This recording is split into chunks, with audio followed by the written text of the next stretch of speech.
Spain, ranked 7th in the world by FIFA, are near-permanent fixtures of the World Cup.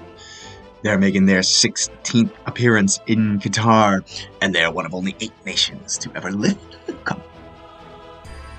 After opening their World Cup history with a win over Brazil in 1934, they would play the hosts Italy in a vicious battle to a 1-1 draw. The replay was literally the next day, and there were even more injuries and questionable refereeing. The 1-0 loss to the Italians sent them home, but the referee was so bad that he would be suspended by his own federation after the match. They were back in the first post-war tournament and cruised through the group stage in Brazil 1950 with wins over the United States, Chile, and England. The second group stage was less inspiring. 2-2 versus the eventual champions Uruguay, followed by a 6-1 humbling to the Brazilians. Then a 3-1 loss to Sweden ended an underwhelming run in the second group stage. 12 years would go by, but the Spanish were back in Chile 1962, drawn into an impossible group with both finalists from the previous tournament, Czechoslovakia and Brazil, whom they lost to 1-0 and 2-1 respectively, on either side of a 1-0 victory over Mexico. They would head home in disappointing fashion, not helped by the fact that their best player, Alfredo Di Stefano, was injured by a tackle from their coach in training, and could not play versus the Brazilians. England in 1966 was once again a cruel group stage for the Spanish, as they were drawn against the Argentine powerhouse, the West German machine once again as well, and the Swiss. They would lose to both Argentina and Germany, but were able to notch a spirited win over the Swiss. It was still not enough, and they were relegated to the short trip home once more.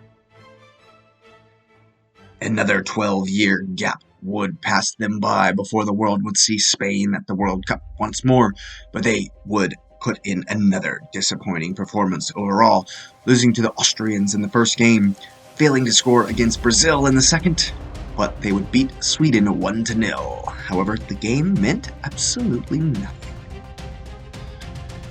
4 years on saw them hosts in 1982. It took a penalty to draw the spirited Hondurans in the first match of the tournament, but what's been dubbed as some generous refereeing would help them win over Yugoslavia. This would leave them facing Northern Ireland in the third game, where they would fall in shocking fashion 1-0.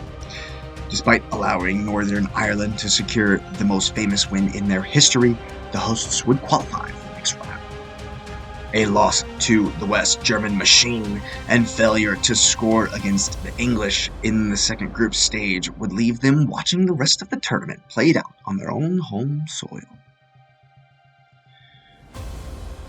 Marking a 5th match against Brazil in 7 tournaments, they would open Mexico 86 with a 1-0 loss to the Yellow Shirts of the South American Giants.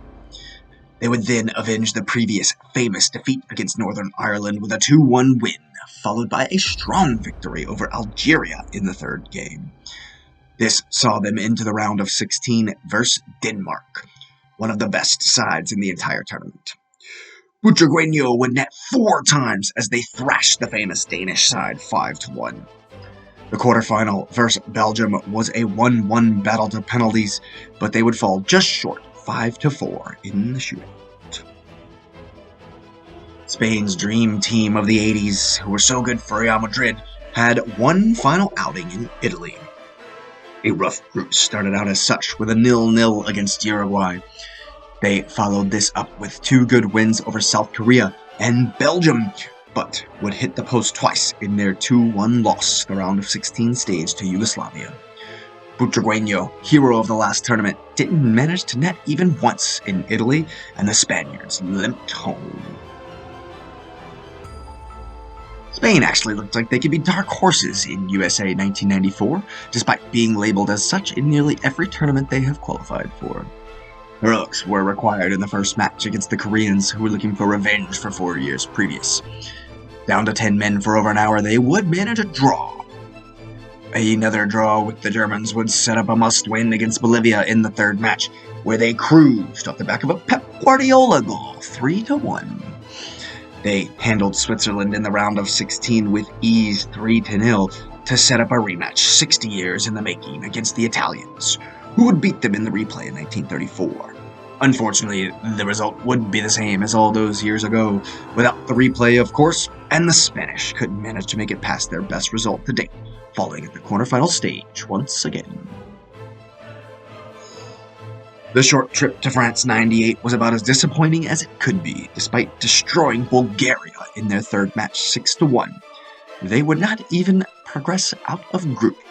The most notable thing about this tournament was the first World Cup goal of one Raul, someone to look forward to in the future. The men from the Iberian Peninsula were too hot to handle in the group stage of Korea-Japan 2002. They would score 3 goals in each of their group stage games against Slovenia, Paraguay, and South Africa. The knockout stages were considerably more difficult, with the Irish pushing them to penalties in the round of 16, and the same happening in the quarterfinal against hosts South Korea.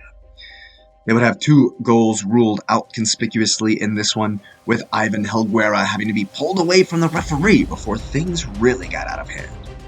The outrage in the media was immense, and loads of criticism was leveled at FIFA for their appointment of referees from smaller nations, with some newspapers even going so far as to call the entire tournament a farce. Needless to say, the return journey from the East was less than a happy one. Many of the golden generation of Spain had come along for the tournament in Germany, but they were all quite young, except for Raul, who was 28 at the time. But many whom we know and love were still around 20 years old. The likes of Xabi Alonso, David Villa, and Fernando Torres would shine in the group stage, which they once again cruised through with wins over Ukraine, Tunisia, and Saudi Arabia. However, Zinedine Zidane, Patrick Vieira, and Thierry Henry awaited in the round of 16. After not really showing up in a group they scraped through, they would turn it on against the Spanish and win 3-1. But it was the start of something glorious. Another less than frightening group stage draw started out inconspicuously in South Africa with a 1-0 loss to the Swiss. Then David Villa decided he'd had enough. 2 goals versus Honduras and a goal against Chile helped them on their way to the round of 16. The Iberian derby against their local rivals Portugal and Cristiano Ronaldo. It was the start of the 1-0 machine. Villa scored for the 1-0 victory. Is it deja vu? Villa scores for the 1-0 victory over Paraguay in the next game as well, to send them to their first and only semi-final in history, setting up a rematch of the '08 European Championship final. A Carlos Puyol winner would repeat the score of that, sending them past the Germans. 1-0, the same result as the 2 rounds previously, and it would see the Spanish through to the final. The Dutch were flying high, and this match was an all-out battle. A very heated game ensued and went 0-0 to extra time. Arjen Robben forced the save of Iker Casillas' life on the breakaway just before Andres Iniesta, hero of the nation, followed home to break orange hearts and claim eternal glory for the dynasty that was this Spain team.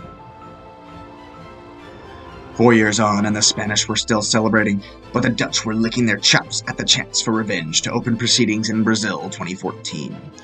Xabi Alonso would put them ahead before an absolute barrage sank them completely. The Flying Dutchman cannot be denied, as Casillas was unable to recall the form of the previous few years, and they went down 5-1. A damaging result, 2-0 against the Chileans in the next game, only perpetuated the curse of the holders, and despite a good win over an underrated Australian side, they would bow out without much impact at all. 4 years ago, the group stage was set up for success, at least on paper. The chance to face Portugal on the grandest stage always makes Spanish hearts flutter, and a thrilling 3-3 opened the tournament in Russia. They followed this up with a classic 1-0 over Iran, but then a 2-2 draw to Morocco would see them face the high-flying hosts in the round of 16. It would take penalties, but the momentum and energy surrounding the Russians in this tournament could not be denied, and they lost the shootout 4-3. The group stage draw this time around looks incredibly enticing for La Roja. Costa Rica will be a tough opening test, but the real drama will come in the second match as another big rematch with Germany awaits. The Japanese samurai also represents a stern examination in their third match. Hopefully they can bring the spirit of the golden generation of 2010 to Qatar and inspire the new generation back to World Cup glory.